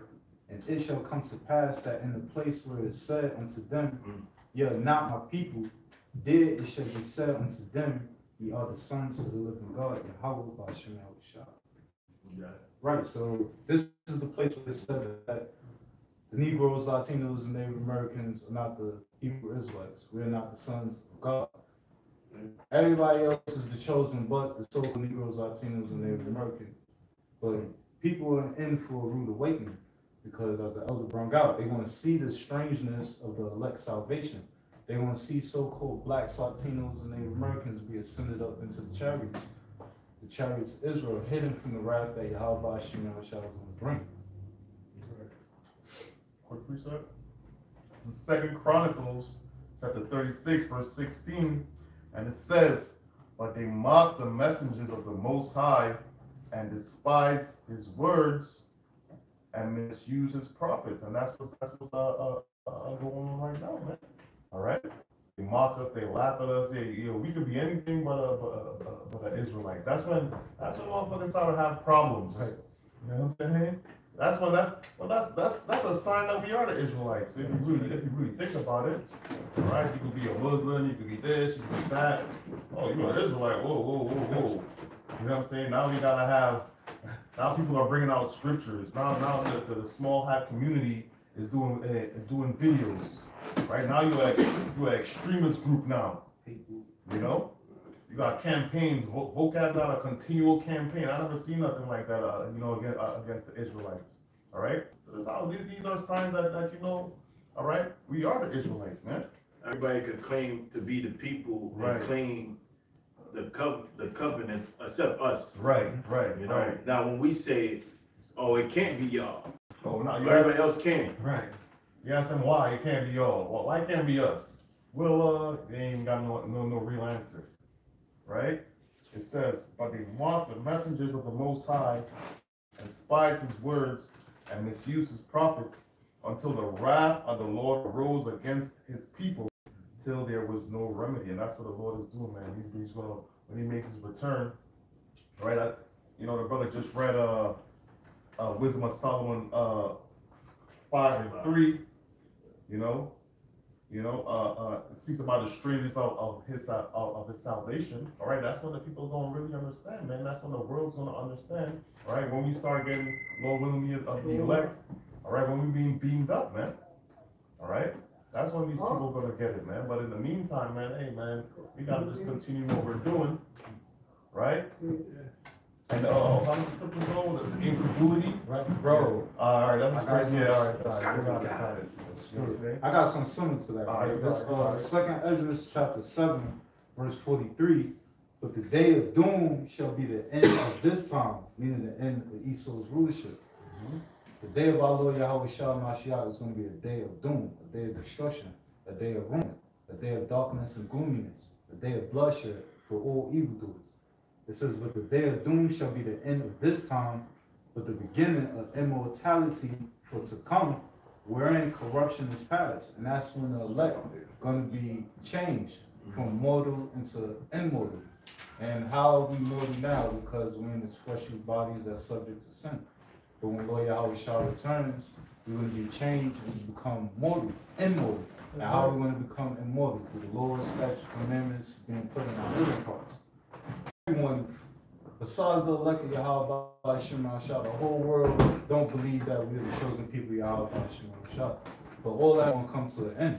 It's going to perish. It says righteousness is grown and truth is sprung up. Right, righteousness is going to be grown and truth is going to spring up through our Lord Yahweh Shalom. It says, then shall no man be able to save him that is destroyed, nor to oppress him that had got the victory. Right, so no man is going to be able to save anyone. Only Yahweh Shalom Mashiach is worthy to save. Right, and like Brother Green, where it said they mocked the messengers of the Most High, that's part of the curses, because, when they see us, they see stereotypes. Right. They don't see wise men. They see like somebody might have sold you out there. They don't see a prophet of Yahweh Shai. Oh, that's That's Ray from the projects around the corner, Right, right. you know? That's that nigga over there. Huh? That's that nigga right there. Yeah. Yeah, not too long ago, you was out there, you know, selling drugs, and now look at you. You think you a man of the Lord now? Right. Yeah. You was just out there gangbanging and, you know, because we come from out of the world, man. Right. You know, these people don't understand that. But they see stereotypes when they see Jake, man. They don't never see Jake, you know, especially these other nations. They see Jake as just, you know, always doing some nigga shit, man. But you know what though? They see themselves as that too. That's right. That's why vocabulary Malone, he don't want to accept that we are the true Israelites. Because the so-called white man Esau has brainwashed the country, has brainwashed the world into believing that Jake ain't nothing but savages. So they can't believe that we anything greater. They don't want to accept it. So we was talking about earlier with Most High, space and all that. Esau can't help to accept, he don't want to believe, can't help to believe that everything in this universe that was created for us. Right. They can't believe that everything in the universe that was created boils down to a book. Really? Boils down to this book. That's what the scriptures say, what's that scripture where it says, the wisdom of this world is foolishness and Most High? No? The wisdom of this world is foolishness to the Most High. Let's get that. I got it. You got it? First Corinthians 3:19. Okay, this 1 Corinthians chapter 3, verse 19. For the wisdom of this world is foolishness with Yahweh, for it is written, He taketh the wise in their own craftiness. Try to start up another verse. Okay, I got you. This 1 Corinthians chapter 3, start verse 16. Know ye not that ye are the temple of Yahweh, and that the Spirit of Yahweh dwelleth in you? If any man defile the temple of Yahweh, him shall Yahweh destroy, for the temple of Yahweh is holy, which temple ye are. Let no man deceive himself. If any man among you seemeth to be wise in this world, let him become a fool, that he may be wise. See? So if any man considers himself wise in this world, let him become a fool that he may be wise. So being wise in this world is being wise in the wisdom of this world. Oh, I'm an astrophysicist. Oh, I'm a nuclear scientist. I'm a marine biologist. I'm this, I'm that. I'm a paleontologist. That's the wisdom of this world. So if any man thinks himself wise in this world, let him become a fool, but that he may be wise. I mean, let him unlearn all those worldly forms of wisdom and become a fool, so that he may be wise in the knowledge of me. How about you now, shot? Scripture, Bible, go ahead. It says, for the wisdom of this world is foolishness with Yahweh, for it is written, He taketh the wise in their own craftiness. So the wisdom of this world is foolishness with the Most High. So all of these scientists and all of these nuclear scientists and astrophysicists, that's how wisdom of the world is foolishness with the Most High, man. Oh, see, because you know math, and we can break this down, and that goes against the law of physics and the theory of relativity, and blah, blah, blah. All that's wise to this world, but that's nothing to you. How about you now, shop? Like I was telling y'all earlier, Esau says all the speed of light is 186,000 miles a second. It's like 600 something miles an hour. The speed of light can go around Earth 7.5 times in a second. But they even said the universe is expanding faster than that. They can't measure that. They can't measure that. They got this concept they call the fourth dimension. Human beings can't imagine that. Because we three-dimensional objects. We see length, height, width. Can you imagine something other than that? No, it's impossible. It's a third heaven. You can't imagine it. It's something that we can't see. Remember the apostle Paul into the third heaven? He was like, he saw things that he couldn't utter. Right. He couldn't even think about it because his human mind couldn't fathom. His human mind couldn't fathom. Even they say, well, we can't really imagine to think of a fourth dimension because we are three-dimensional beings. It shows you all them decades of studying, they still can't get it. Right. And them angels, that's how them angels move, man. The angels is among us right now. But we can't see them. We can't see them. So Esau got, so we're fools in that wisdom, but we're wise. We know, in this knowledge, we know all these things come up the Most High. You know what I'm saying? We're gonna figure that out when we get to the kingdom. That's when we gonna start knowing different things. Esau, see, we went to the moon, 'cause moon, you can't even get past the Van Allen belt. When you go and you Google the Van Allen belt, when you go and you Google what kind of ship they use to get to the moon, and you look at the temperatures in which it can melt, and you look at the temperature of the Van Allen belt, it'll make sense. It's impossible. It's impossible. They say they went to the moon how many times, but I ain't never go back. Because they never went to begin with. You never went. If I said, let's say you were in junior high, right? Yo, they came out with the new Olympic 8s, the new Bugs Bunnies, man. And then the Bugs Bunny joint, remember those? And then they said, yo, homie, yo, I got them, man. What? You got them? Yes, man, yeah. But he never wear them. He said, I wore them to my cousin's birthday party the other day. But he never wear them to school. You don't think he got them? Hell no. He ain't got them new black and red 13. That nigga lying. Because if he did, you would have seen it. So if they had went to the moon, they would have went back. Yeah, they saw he's boastful, so he would have showed it to now. Exactly. Right. They said they lost it. They said the moon landing took that erase. You take over a baseball game, brother. You take over cousin Johnny throwing up at a pool party in '93. Right. You don't take over the so-called greatest feat to ever occur in human history. Right. You don't take over that, man. I still got tapes from the year 2000. I was recording cartoons on the TV, recording TV shows, man. Esau ain't do a damn thing. He's a damn liar, man. He's a damn liar. And he's always been lying. Remember that same time of the so-called movement, that was around the same era of John F. Kennedy got assassinated. So there was a lot of American lies going on and conspiracies at that time. Esau was a damn devil. Go ahead. Yep. It says, and again, the Lord knoweth the thoughts of the wise, that they are vain. The most, we heard it before that, where they say, take up the wise their own craftiness. And he knows the thoughts of the wise that they are vain. It's all emptiness, it's all worthless. See, Esau said, we got that was telescope I was thinking about was the Webb telescope. See, the Webb telescope, we can see how far the Andromeda galaxy, we can see the distant planets and galaxies, blah, blah. Yeah, but you're never going to go there. When you go there, you can go there as a slave. You can go there as a slave. The chariots is out there. Esau know the chariots is out there. They don't want this. It's in their pride. They don't want to admit that there's an entity greater than them. Right. They don't want to believe that. Esau saying there is no God, but there is a God. He look like me. You know. So the Most High know your thoughts, man. The Most High see y'all looking through the telescope. He know y'all looking for him. You're not looking for the angels. You ain't gonna see him, man. You're not gonna see the Most High. You know? Real quick. Proverbs 14:15. The simple believeth every word, but the prudent man looketh well to his going. Yeah, the simple believe every word. Yeah, we went to the moon, man. And they'll come with a bunch of different. See, we went through the Van Allen belt because of this and blah blah blah, this, that, and third. You saying that, but that don't mean you did it. If I say, listen, man, look, I could be the 20-year-old Mike Tyson. What you gotta do is use a jab. Use a jab, stay your toes, use a jab. It's easier said than done. You know what I'm saying? Well, I could jump over. It's easy for me to, beat LeBron James one game basketball. We gotta do this, that. It's easier said than done. You could say that that's what they did, but that don't mean they actually did it. That don't mean they actually got the technology to do it. Esau didn't do nothing, man. Esau didn't do nothing.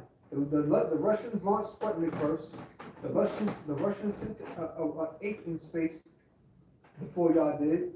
Like, man, the Russians on our ass. That was during the space race. The Russians on our ass. What we do?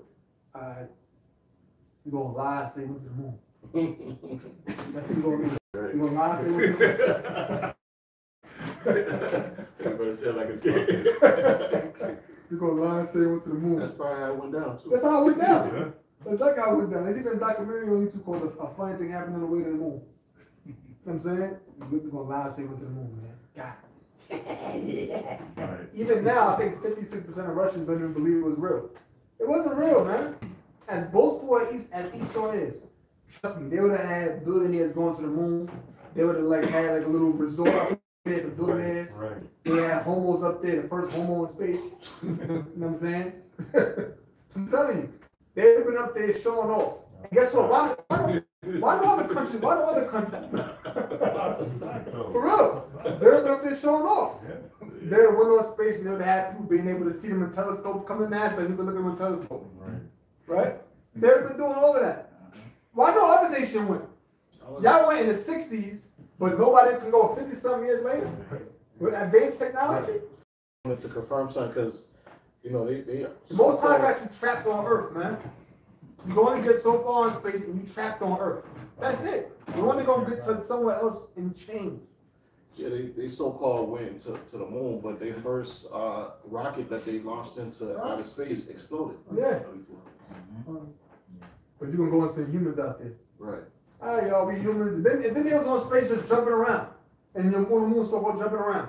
I'll be scared as hell. I'll be scared to fall off. I'm not just running around jumping. Listen, when I'm on a roof of a building that's like 8 stories high, I ain't trying to get too close to that edge, man. Right. I don't give a damn if I got a harness on.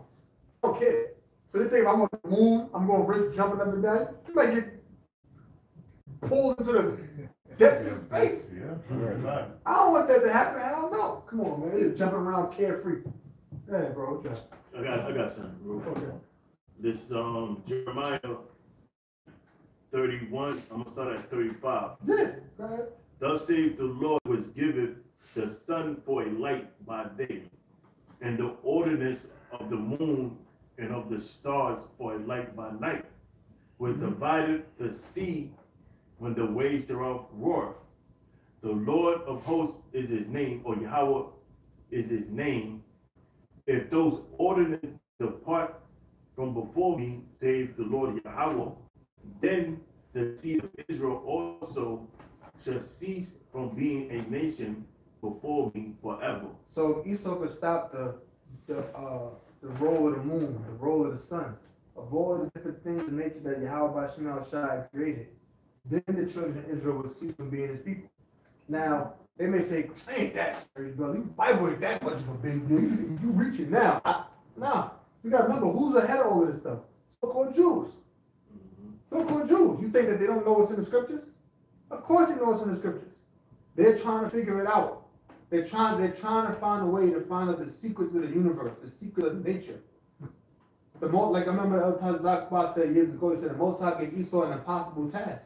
That's an impossible task. You're never going to be able to stop the sun from shining. You're never gonna, no matter how much gas you try to put in the air to stop the sun from shining, because you know you got a bunch of Edomites in Europe getting, in general, getting skin cancer. You're not going to stop it. It's no matter what you do, Esau, you can't stop it. They're trying to come up with new philosophy. Well, actually, it was a big bang that really started everything. But what started that? What started that? Right. Oh, that's what Esau do. And then when you ask him that, he'll come up with another excuse. That's what these devils do, man. Esau is trying to find out all the secrets of the universe because the Most High is giving them an impossible task. They're going to go and break down they could break down the anatomy of an ant. They could break down the Esau trying to figure everything out. You're picking. You're never going to figure it out, man. It's never going to happen, man, bro. It is a possible task because wisdom comes from the Most High. Exactly. The Most High is playing with Esau's mind. Yeah. Like you watch The Godfather, when Don Corleone, he called in all the dons from the different boroughs, and he made a promise. He said, look, I'm not gonna be the one to break this go against his word. But here he had planned that his son was gonna be the one to kill everybody at the meeting. But he still kept his word, you know, and that's how the Most High is doing. He's playing chess with Esau. Verse 37, thus saith the Lord, if heaven above can be measured, and the see, that's heaven above can be measured. Wasn't we just saying earlier how with the Webb telescope, they see that the universe is expanding faster than the speed of light. So how you gonna expand something that's moving faster than what you could comprehend? Because when you look up like astrophysics and all of that, they see that you got speed limits when you're driving on the road. They say the speed of light is like the quote unquote universal speed. In other words, there's nothing out there that travels faster than it. But they say the universe is going faster than that. Because the universe is not a solid material like a human being is. It's not necessarily solid, it's not matter like a light is. So you can't even imagine it. 186,000 miles a second? That's something faster than that? snap of a finger. It's faster than that. Less than a snap of a That's finger. what I'm saying? Yeah. You can't even imagine it because remember, it can go around the earth 7.5 times in a second. Who's snapping their fingers 7.5 times in a second? You can't do that. By the time you get to 2 or 3, it's a second right there. You go on YouTube. Multiple Right? universes. By the time you finish snapping your finger, Exactly. multiple universes already been. If you type in on Google, type in YouTube and type in how fast is the speed of light, it'll be a video that'll pop up. It'll show you how fast it is. It'll be like, and that'll be it. It'll be like, it'll show you a starting point, like it'll have like the Statue of Liberty, and then it'll go, and it's the Statue of Liberty again. It's super fast, man. You saw that, right? It's too fast. You can't measure it. You cannot measure it, man. We don't know what kind of stuff is in other worlds, other planets and galaxies. We don't know. Most High already have creatures over there. Oh, yeah. Creatures over there, and you know, they got their own seasons, and it's something that's been untouched since the dawn of time. And we get things like, oh, yeah. You know? Go ahead, brother. Yep, it says, if heaven above can be measured, and the foundation of the earth searched out beneath. See? That's what he's trying to do. He's trying to search everything out. We got to go 20,000 leagues into the sea. They got to go deep, but they can't because it's only but so far you can go until your submarine bursts because of that water pressure. So you go but so deep. You got you got levels of water, depths of water that's so deep, the sunlight can't even get to it, and it's pitch black. The Most High got creatures down there that got its own light. Oh, well, those creatures just evolved that way. No, the Most High created them. You have some chariots that Yep. go in on the waters. Yeah. You have them chambers in the waters. Yeah.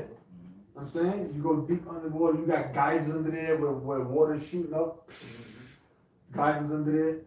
Volcanoes deep under there.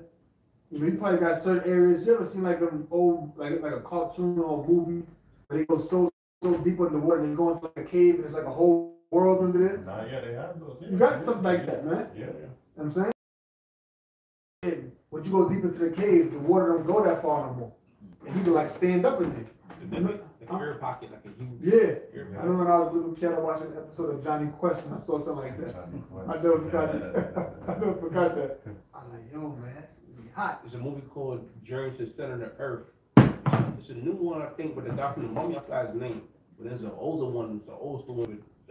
The graphics is crazy, it's trash, but Yeah. the concept. concept is Yeah. unbelievable, yeah. Real talk, man. I'm telling you, bro. The Most High got some stuff out there. Like you can't imagine in your own mind a different color other than the ones you can imagine with your other things you could already see. Yep. You can't really imagine certain types of things, man. So the Most High got for us out in other places, man. We don't even know until we see it. Like the one I read, if the foundation of the earth can be searched out. Esau is trying to search out everything. They're trying to explore all areas of the land, but the scriptures tell you, there's a path which no vulture has seen. What is a vulture? It's a bird, flies. And that's why they got a term called bird's eye view. Because a bird can see more than what you can see on the ground. So it says, it's in Job, there's a path where no vulture has seen, and it's a place where no lion's whelp has set foot. Yeah. That's in Job. Speaks about that. Right? Yep. So you got uncharted lands. Mhm. I will also cast off all the seed of Israel for all that they have done, save the Lord. So yeah, if you could do that, for all the sins Esau committed, most High say, I know you ain't my people no more, get out of here. Esau's really hoping to do that. You gotta remember, like I said before, to study how about Shema Shah, these people that's running all of these different research programs and NASA and everything else, they so-called Jews, man. Yep. They know it's in the scriptures. Trust and believe, they know it's in the scriptures, man. That's why they do everything they do. They just don't, Esau don't deal with Jake the way he do for no reason. They know that we the chosen. Everything from the beginning of the creation of time. Because remember, the Most High always existed. The Most High created time. You know? The Most High created time and space. The Most High is in his own realm that we can't even imagine. Can you imagine this in a place where there's no time? Where there's no space? The Most High is uncomprehendable. So the Most High created all this. And Esau don't want to believe that everything boils down to this book that you could buy on Amazon. They don't want to believe it can boil all down to this, but guess what? It does. What you got out? It's Matthew 11:25, It reads, it says, at that time, Yahweh Shai answered and said, I thank thee, O Father, Lord of heaven and earth, because thou hast hid these things from the wise and prudent, and hast revealed them unto babes. Yeah, there you go. What scripture is that again? Matthew 11:25. Yeah, the Most High hid these things from the wise and prudent, not just the knowledge of His Son, but even the things that we talking about. He hid these things from the wise and the prudent, but He revealed them unto babes, man. It's knowledge. The knowledge that we have is greater than theirs, because the knowledge that they have is not going to lead to salvation. Most High don't care if you could break down E equals MC squared or pi is 3.1465873. That don't matter. That don't matter. We don't get saved to that. Most High not gonna come down, will send an angel down from heaven, and then look up your GPA. Yeah, that man kingdom, you got a 4.0. You gotta go in there. Or you got math, you gotta pass calculus. Get that brother in there. Most High not doing it. They don't care about that. That ain't nothing. That ain't nothing. Because I remember the scripture tell you the Jews seek for a sign, and the Greeks seek after wisdom. Because in ancient Greece, you had all types of stoicism. You had Epicureanism. You had this, that guy, that guy. That people were studying Aristotle, studying Plato, reading their books. You had all of that. The Athens of the East, how knowledgeable they were. But most I was like, no, none of that stuff matters. We don't care about that. So everything boils down to the truth, man. And we gonna boldly go where no man's ever gone before. Right. To the spirit of Yahweh Shai, man. We gonna colonize the whole known and unknown universe. We gonna colonize all of that, man. And guess what, Esau? We gonna colonize you. You gonna cut your feet off. You gonna cut your feet off and sew it to your wrist, and cut your wrists off and sew it to your ankles. And you gonna be walking on your hands. You gonna torment you devils, man, beyond belief. You ain't gonna have no mercy on you. Yeah. That was all right. A lot of something. Yeah, 10 more minutes. This is Job chapter 14 verse 5. Seeing his days are determined, the number of his months are with thee. Thou hast appointed his bounds that he cannot pass. Yeah. So Most High, what's that, Job 25? 14 and 5. 14 and 5, yeah. So Most High has appointed bounds that Esau cannot pass. So Esau, the Most High has a certain amount of years. Remember you playing Street Fighter, and you got 60 seconds in one round? When you're fighting, doing your thing, whatever, but then you lose because the other guy got a little more energy in you, and the seconds went down to 0. You're like, damn, man, I should have put her on unlimited. Well, Esau don't got unlimited time. You only got 60. You only got small time periods, man. You on survival mode right now. You play survival mode in the game. Every time you fight, beat one guy, your engine might go up a little bit, but it might keep it low. But that's what Esau's at. As time goes on, less and less time. Then eventually it's it for you. He said, bounds you cannot pass. Well, we're gonna go to this galaxy. It'll take us, 3.4 billion years to get to, the Andromeda galaxy. Well, you ain't got that much time. You ain't got that much time, man. You're gonna be exterminated by it. You're gonna be a memory, and we're gonna be it. And all y'all gonna see, y'all gonna worship at our feet. Acknowledge that we are the true rulers of this universe. Under Yahweh Shai, of course. That's right. With precept, it's Obadiah, verse 3. It says, the pride of thy heart hath deceived thee, thou that dwellest in the clefts of the rock. Yeah, that's Esau. Somebody break that down? Break down Corey about? Yeah, okay. All right, this is Obadiah, verse 3.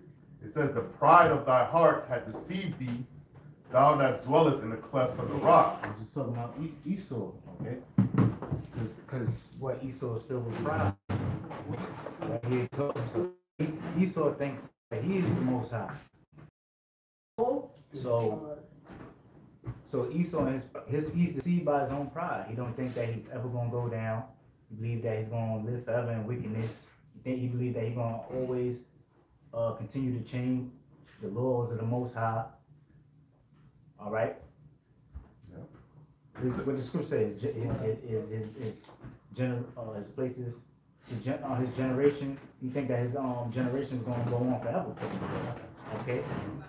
That's why Esau always making plans for what he's gonna do in 2050, gonna have an elevator to Mars, or a train, what they talking about, a train line from United Kingdom Yeah, New York, to City, New York. Yeah, I seen that. You know? Get you there in an hour. Yeah, to get you there in an hour. That's all through his pride, you know? Because he don't ever think he's gonna go down. I got a quick precept. This 1 Corinthians 8:1. Now, as touching things offered unto idols, we know that we all have knowledge. Knowledge puffeth up, but charity edified. Point with knowledge puffeth up. That's it. Yeah, It says, yeah, right. whose habitation is high, that say in his heart, who shall bring me down to the ground? Yeah, and that's Esau, whose habitation is high, and he said to his heart, who shall bring me down to the ground? And look at Esau. Esau, look at all his habitation. He came from the caves. All right. And look, he's dwelling in these skyscrapers, the penthouses, and you know and his pride is lifted up. He think he on top of the world. You know. So, and that's what he said. Who shall bring me down to the ground? Because he believes that he cannot be taken down. That's why he go around the world, you know, thinking he can do whatever he wants to any nation. Okay, and not going to suffer any consequences. Okay. It says, though thou exalt thyself as the eagle, and though thou set thy nest amongst the stars, then so I bring thee down, saith the Lord. Yeah, and Esau did that. All right. And he set his nest amongst the stars. And ultimately, Israel, he's sitting upon the Lord's people. All right. But Esau, he went inside of, space, set the satellites up there. Okay. The Most High gave him that technology. But what? In this age of technology and age of information that Esau has, this is also going to lead to his demise. All right. This is all signs of his downgoing, because he has reached his height. All right. The Most High gave him a level of worldly wisdom that he has reached his height, and I'm going to go down. That was it. Yeah. So you damn doubles, man. You never gonna get to the third heaven. What you crackers call the fourth dimension. No. You're gonna go to slavery. We're gonna rip you in pieces, man. We can't wait. You know? I got one more. You close it down. Yeah, this is Psalms chapter 49. Verse 49. I'll bring it out. Yeah, you got it, bro. I have that. This Psalm chapter 49, verse 11. The inward thought is that their houses shall continue forever, and their dwelling places to all generations. They call their lands after their own names. And you know, Esau, he thinks that America is gonna go on forever. That is gonna get more gayer, you know, by the generation, more wicked by the generation, and they think they're just gonna live peaceful in wickedness, man. Yeah. Right, that's a good point. They're gonna live peaceful and wickedness. Yeah. Right, yeah. But they got something else coming, man. Destruction. And that's why we seeing everything that's happening, man. You see the chariot sightings left and right. Yeah. You know, they just a month ago, I believe, they had a whole Congress meeting about the UFOs, because they see like this is becoming a threat. They don't know that, look, this is the signs of your downfall. The chariots of the Lord, the angels of the Lord is making themselves known, letting you know, look, man, your society is about to go down. You know? So all the plans that you have for the future is not going to come to pass. All right? What you're going to do in the year 2100, 2200, okay? Oh yeah, we're going to colonize Mars and this and that. You gotta get those plans out of your head, man. Yeah. You know, because your future, Esau's future is slavery, 1,000 years of slavery in the kingdom of heaven, and then after that, you're gonna be annihilated, Right. destroyed from off of the face of the earth. There's gonna be no more remembrance of you. All right. So that's it on that, right? Yeah, that's it. Okay. So you know, with that, we're gonna close it out. We want to give all praises to Yahweh, Hashem, Yahweh, Hashem, Kodash. We're gonna say shalom to the elect. Shalom. Shalom. Shalom.